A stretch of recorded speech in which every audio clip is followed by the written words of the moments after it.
Assalamualaikum Mas Tony, apa kabar?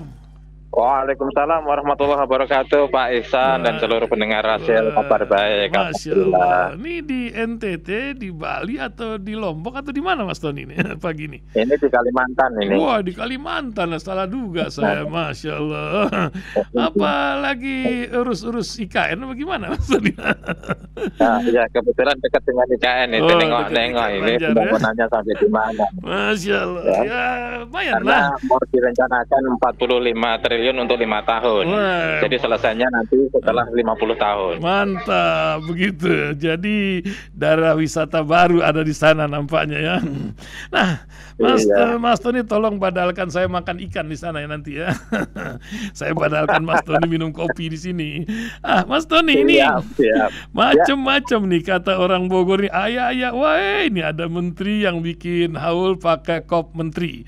Ada juga yang bukan bagiannya membuat statement tentang hak asasi manusia. Wah, 98 lagi yang menyangkut langsung kepada Pak Prabowo juga, dan juga kisah lain tentang perjalanan kabinet ini di halaman muka media Indonesia ini, bahkan sampai tegas-tegas paling umurnya ini 6 sampai 1 tahun nih katanya.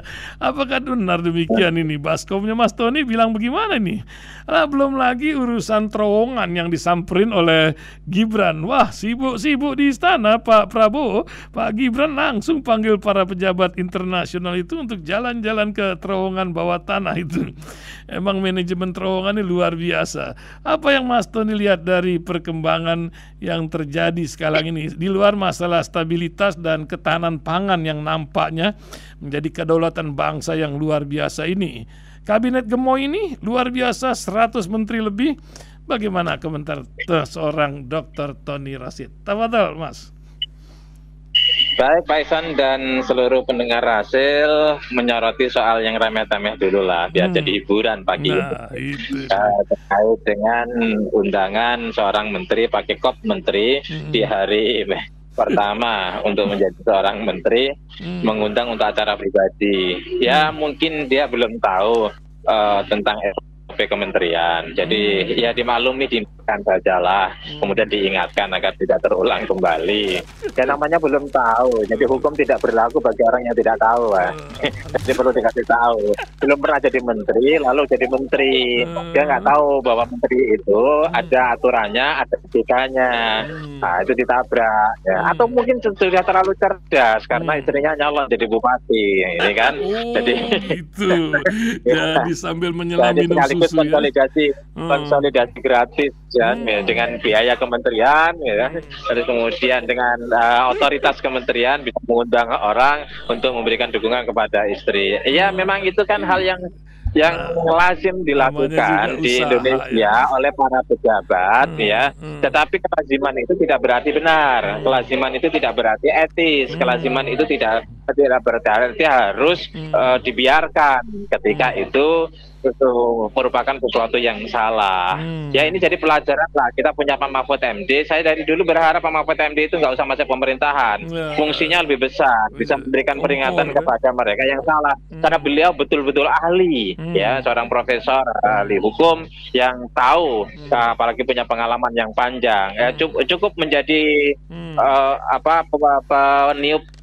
peniup fluid lah. Dulu itu orang bagus. bilang tukang kepret gitu ya. Ketika berada di luar menjadi peluit, peniup fluid itu bagus sekali. Ya kita dorong Pak Mahfud itu udah di luar, nggak usah lah ya pres apalah, nggak usah lah. Itu manfaatnya lebih besar kalau ada di luar. Itu yang pertama. Kemudian yang kedua soal HAM, gitu kan, soal HAM. Nah, memang soal itu ya betul kata Pak Mahfud, kita serahkan kepada institusinya, yaitu Komnas HAM yang berhak. Itu kan tidak urusan wacana lagi, tidak urusan diskusi lagi, tetapi itu dilakukan proses melalui proses bisa dikatakan hukum acaranya berjalan, hukum acaranya berjalan, ya, kemudian di situ ada pidana atau tidak ada pidana, biar kemudian proses hukum yang diawali oleh Komnas HAM. Ya udah benar itu untuk diingatkan seperti itu. Jadi kembalikan, jangan kita tinggalkanlah 10 tahun yang lalu di mana banyak menteri yang bicara di luar tupoksinya. Ya, Menteri A bicara tentang urusan B, Menteri C berbicara tentang urusan D, padahal itu bukan tupoksinya. Sekarang dari awal sudah stop itu semua. Ya, meskipun ya biasalah ketika para menteri diberikan jabatan, mereka kemudian mencoba untuk menunjukkan loyalitasnya, menunjukkan dukungannya, menunjukkan bahwa ia adalah orang yang betul-betul bisa dipercaya oleh pemimpinnya. Ya, stop lah, sudah waktunya kita birokrasi, kata Max Weber, itu adalah alat yang paling rasional. Jangan kemudian dirusak rasionalitas ini dengan cara-cara untuk menunjukkan loyalitas yang tidak perlu. Loyalitas kita kepada hukum, dan kalau kemudian itu tidak melanggar hukum, loyalitas juga kepada pemimpin. Itu penting. Tapi jangan kemudian loyalitas itu diimplementasikan dalam bentuk pelanggaran terhadap hukum. Itu yang nggak boleh. Itu koridor batas ya untuk menjadi sebuah loyalitas. Kemudian yang ketiga soal gorong-gorong misalnya, gitu. Ini akan menggelisahkan. Kalau itu kemudian terus dilakukan, ya namanya wakil itu adalah backup terhadap pimpinannya, ketuanya, presiden, wakil presiden, ya backup terhadap presiden. Kalau presiden tidak bisa datang ke situ, ya diwakili, tidak bisa melakukan ini, ya diwakili, itu tugasnya. Tapi kalau kemudian dia mengambil tupoksiknya sendiri untuk branding, ini satu saat akan terjadi benturan antara Prabowo dengan Gibran, gitu. Jadi Gibran mencoba untuk mengambil panggung sendiri, ya, dijadikan posisi cawapres itu dijadikan sebagai momentum untuk branding diri, untuk meningkatkan popularitas, untuk mengambil simpati, untuk membangun komunikasi dengan publik. Saya pikir ini pada waktunya akan membuat Prabowo gelisah. Gue kerja ini, lu malah mencari suara. Kira-kira nanti akan seperti itu, ya. Kalau dan ini tidak sehat, Ya, wapres itu ya sudah, dia pembantu presiden, ya, cuma pembantu yang dekat, gitu. Kalau menteri-menteri itu kan ya bisa dekat, bisa jauh, gitu loh. Kita lihat Yusuf Kala dulu pada saat Pak Jokowi nggak diberikan peran apapun. Kita lihat Pak Ma'ruf Amin ketika menjadi wapresnya Jokowi, ya tidak punya peran apapun. Apakah kemudian ini Gibran ketika tidak diberikan peran akan mengambil peran sendiri atau menciptakan peran sendiri? Ini berbahaya. Akan berpotensi menciptakan sebuah kegaduhan. Sudahlah, era pencitraan udah lewat. Ya, kebetulan memang hidup ini kan selalu ada tesa antitesa, dan kadang-kadang tesa antitesa ini, aksi reaksi ini itu bisa berjalan secara alamiah, bisa berjalan by design. Dalam konteks ini kita disuguhi sebuah antitesa, ya, dialektika lah dalam konsepnya Hegel itu alamiah, gitu loh. Betapa sesungguhnya kita lihat Pak Jokowi itu adalah tipe orang yang betul-betul segala jadi market, segalanya punya nilai market, gitu loh. Tapi Prabowo, ya, kalau kita tanya kepada tim sesnya kemarin, ya, itu susahnya bukan main untuk didesain supaya menjadi sebuah pencitraan. Apa adanya beliau itu. Ini kan seolah-olah menjadi antitesa alamiah bahwa Pak Prabowo itu apa adanya. Dia melakukan ya A, ya B, kadang-kadang terlalu vulgar dan terlalu terus terang, gitu kan. Ya, yang kalau yang lain itu dipoles, kalau beliau itu tidak mempoles. Ini kemudian mau berbenturan dengan pencitraan yang dilakukan oleh Gibran, nggak kena, dan itu akan menjadi sebuah kemarahan tidak saja Prabowo tetapi tim Prabowo, dan juga akan menjadi kemarahan publik, dan pada akhirnya bisa tersingkir kalau Wapres ini tidak menyesuaikan diri dengan polanya presiden. Dan ini akan menjadi sebuah persoalan serius. Sekarang aja dibiarkan aja, dan sejak diputuskan sejak quick count ya mengatakan menang itu kan kemudian melakukan branding gitu, si Wapres ini. Dan ini ketika dilantik melakukan branding lagi. Ya, ini secara otomatis ya akan mengganggu kinerja ya Prabowo untuk mencapai visi. Ya, Prabowo kan visinya saya lihat kuat sekali, visinya korupsi, visinya kedaulatan pangan, kedaulatan energi, ya nasionalisme yang diterjemahkan dalam kedaulatan dan diterjemahkan dengan anti korupsi. Itu yang dilakukan. Kalau kemudian direcoki betul oleh Gibran, tentu saja ini akan menjadi sebuah persoalan tersendiri.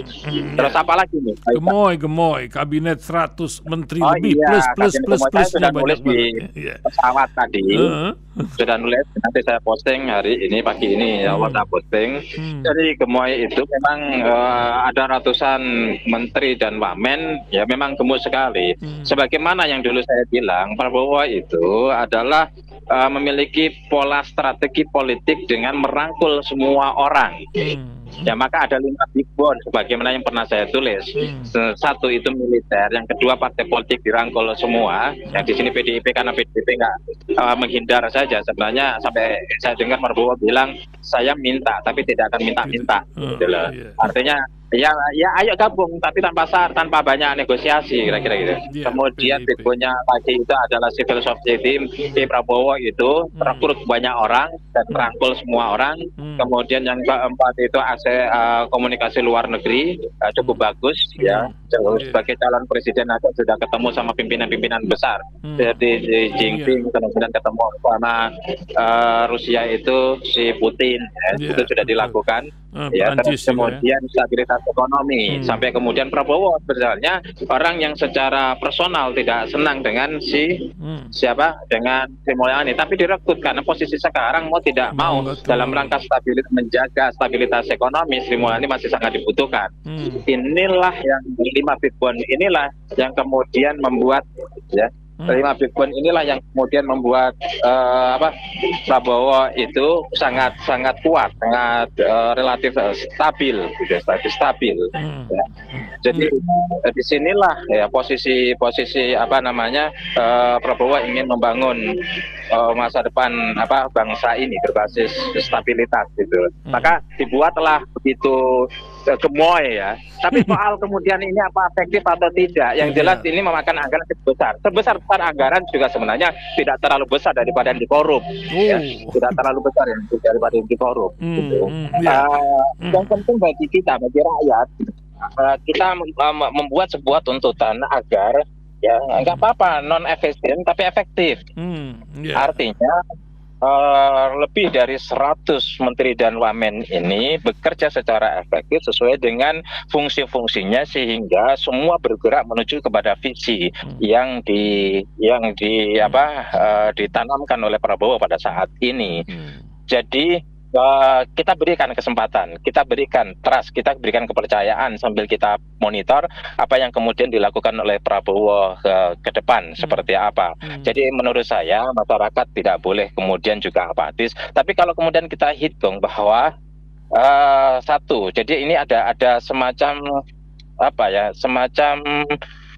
paradoks ya. Paradoksnya begini, satu sisi ya, dan kita memiliki sebuah prinsip atau ada satu teori herois yang dibangun oleh Thomas Carlyle bahwa pemimpin itu adalah penentu. Dan tetapi di sisi lain kalau kita melihat akan seperti apa bangsa ini, dilihatlah dari para menterinya.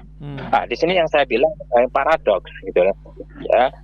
Selalu kita selalu melihat teknokratnya itu siapa, tapi di sisi lain ya semua juga bahwa pemimpin itu punya pengaruh yang cukup luar biasa, akan menjadi sebuah penentu. Dan apakah kemudian dua penentu ini itu akan berseberangan ya, di mana yang satu ingin ke kanan tapi yang satunya lagi tidak memiliki kemampuan untuk mengikuti ke kanan. Nah ini akan menjadi sesuatu menurut saya nanti akan terevaluasi bagi rakyat, bagi masyarakat. Saya pikir Prabowo perlu dikasih kesempatan, perlu dikasih trust di awal bagaimana 100 hari ini bekerja untuk membuktikan bahwa apa yang dilakukan oleh Prabowo dan timnya ini sedang menuju kepada visinya atau justru mengambil peta yang tidak sesuai dengan visi itu. Begitu Pak Ihsan. Kehadiran Anies Baswedan tidak seperti Ganjar pada pelantikan presiden kemarin, apa yang dilihat oleh seorang Anies Baswedan, di mana Anda sering mengamati tentang sepak terjang beliau di tengah banyak masyarakat menunggu langkah apa yang akan diambil Anies ke depan? Apakah seperti Nasdem atau PDIP di luar pemerintahan atau entah PKS, bagaimana ceritanya ini? Silakan Mas Tony Rosid. Ya, saya belum sempat japri sama Anies. Saya pengen japri, jadi mau aku bilang gimana Mas perasaannya ketika hadir sebagai orang yang kalah. Oh gitu. Saya belum sempat. Belum sempat ya. Nanti saya jawab ya, habis ini mau saya ingat nanti saya jawab beliau. Masya Allah. Ini psikologi personal ya. Yeah. Ya, lepas dari percakapan personal, ini akan menunjukkan bahwa begitulah demokrasi yang seharusnya kita jalankan. Bahwa kalah menang ya itu nomor sekian, tetapi jiwa kenegarawanan, ya, kepatriotisme, kemudian semangat kebangsaan itu harus dimiliki oleh para tamu kita. Anies hadir seolah memberikan sebuah pesan kepada publik bahwa inilah demokrasi yang kita anut dengan semua konsekuensinya. Ketika diputuskan oleh MK, saya harus hadir untuk mengakui kemenangan itu. Nah, ketika dilantik, saya diundang, saya harus juga hadir.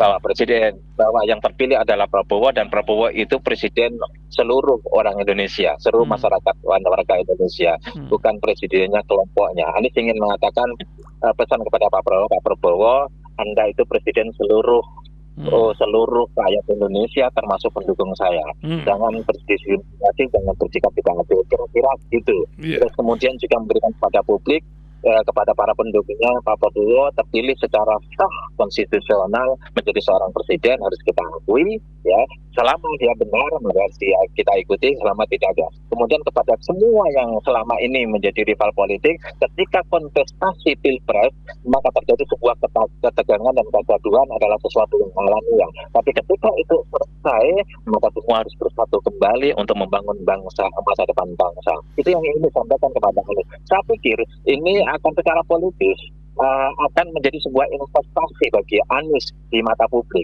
Publik akan empati, publik akan simpati apa yang dilakukan oleh Anies ini, bahwa Anies ini seorang konstitusional, ya, orang yang berpegang teguh pada konstitusi.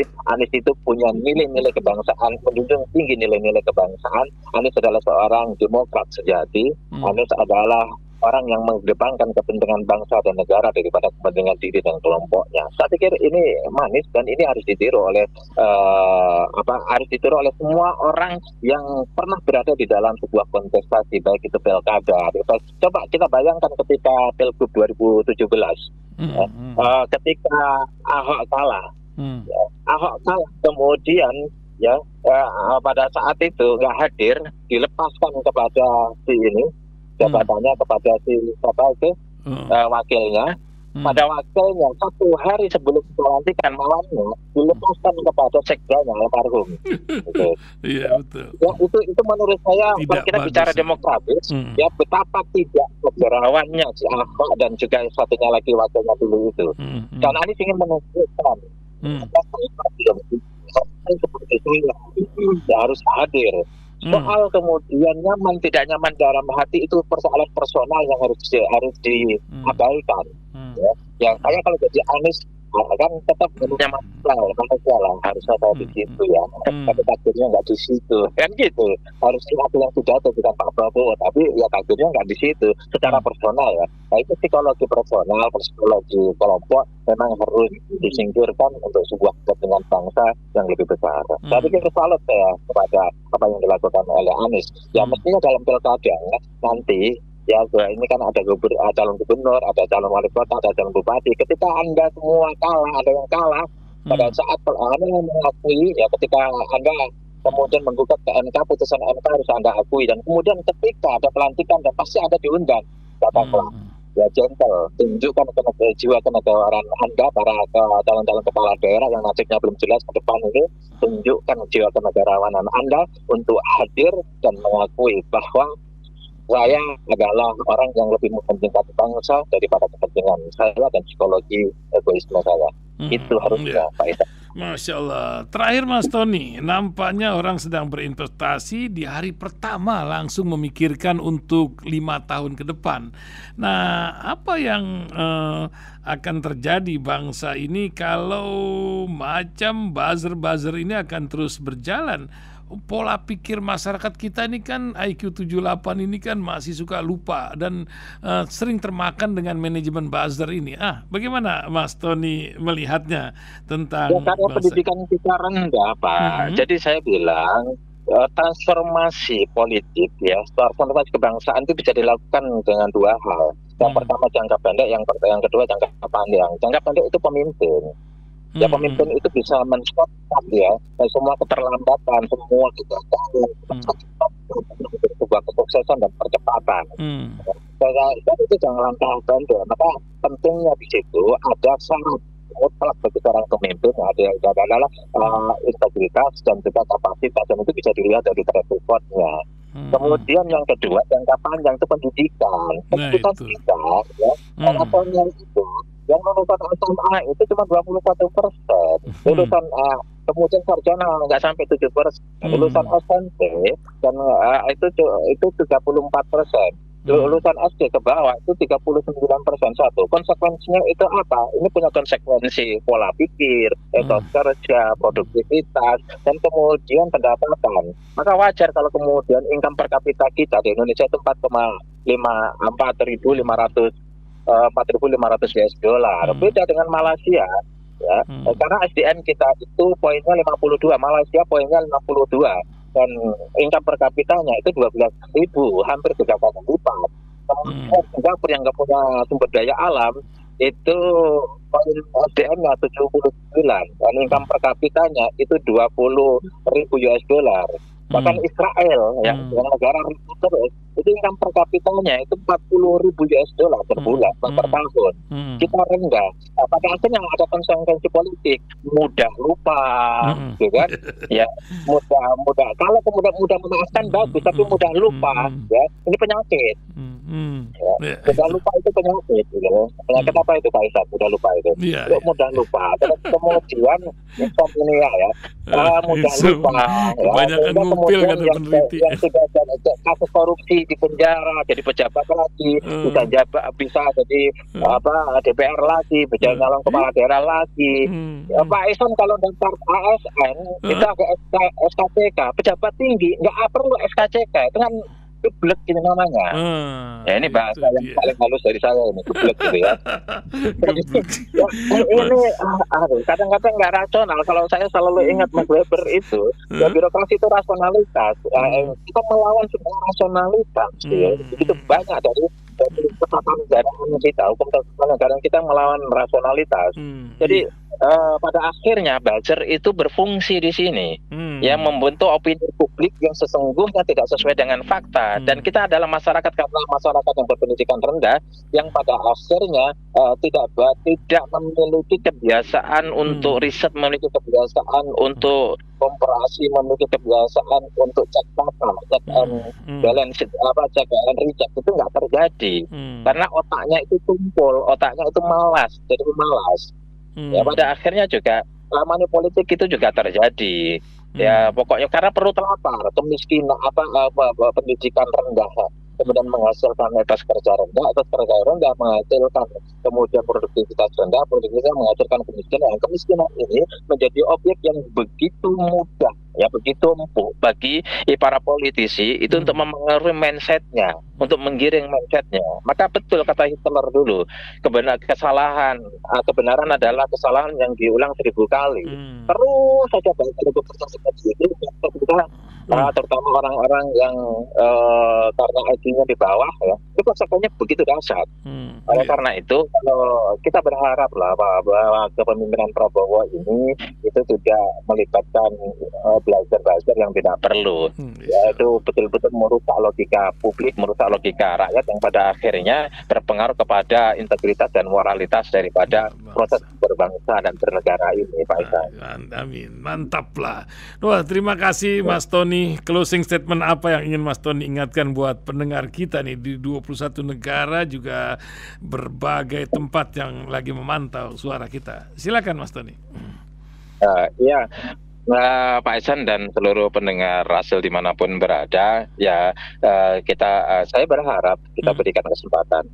Ya ada niat baik dari Pak Prabowo untuk membangun bangsa, terutama kedaulatan energi, kedaulatan pangan dan anti korupsi. Kita lihat Menpan itu yang dari 8 triliun anggarannya sekarang sudah 80 triliun. Artinya ada keseriusan untuk menciptakan kedaulatan pangan. Semoga prosesnya menjadi benar. Kita kawal itu supaya 80 triliun betul-betul menjadi ketahanan pangan bagi masyarakat Indonesia. Kemudian kedaulatan energi, ya tambang-tambang yang koridor-koridor itu yang ilegal itu harus diberantas. Kalau tidak diberantas, ya percuma juga. Kemudian yang satu lagi yang tidak kalah penting, kalau Pak Prabowo ingin memberantas korupsi, yang harus diawali dari keluarganya, dari lingkarannya. Kalau itu tidak terjadi, maka omong kosong. Ya, oleh karena itu lingkarannya dulu yang bersih. Kalau lingkarannya bersih, ada orang Sunda bilang lisanul hal afsahu min lisanil maqal, kata orang Sunda. Gitu. Jadi orang akan lihat perilakunya, bukan lihat omongannya.